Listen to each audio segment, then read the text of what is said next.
Assalamualaikum warahmatullahi wabarakatuh. Saya Nabila Wahini, BP 19010051. Saya akan menjelaskan yang pertama, perbedaan liabilitas jangka pendek dan liabilitas jangka panjang.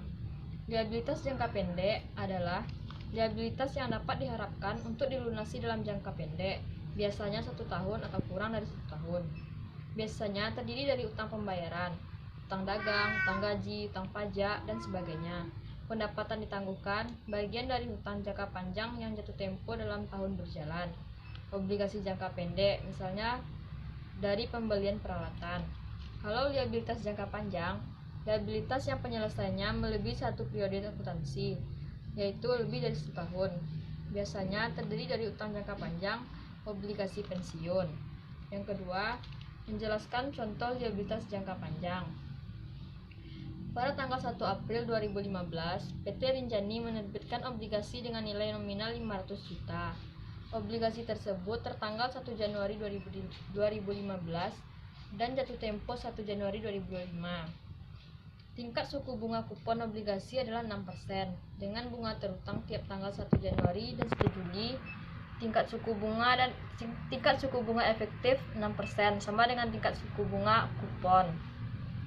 Jawabannya, bagian bunga dari tanggal pembayaran bunga terakhir sampai dengan tanggal penerbitan liabilitas adalah sebesar 7.500.000.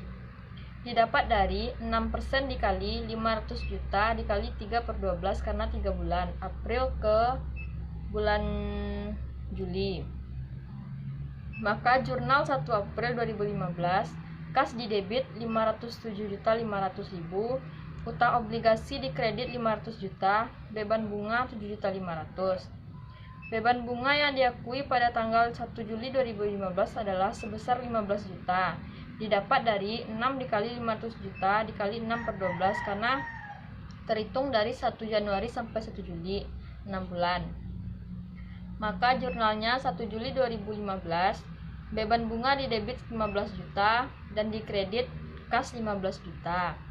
Yang ketiga, definisi obligasi atau surat utang yang berisi janji dari pihak yang menerbitkan untuk membayar imbalan berupa bunga pada periode tertentu dan melunasi pokok utang pada waktu yang telah ditentukan kepada pihak pembeli obligasi tersebut.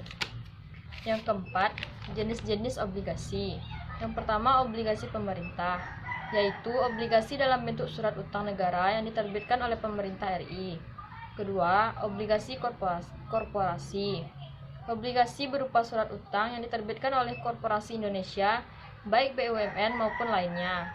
Yang ketiga, obligasi retail yang diterbitkan oleh pemerintah yang dijual kepada individu atau perorangan melalui agen penjual yang ditunjuk oleh pemerintah. Biasanya ada beberapa jenis, yaitu ori dan sukuk retail. Yang kelima, definisi nilai nominal, tingkat bunga, harga jual, dan bunga efektif.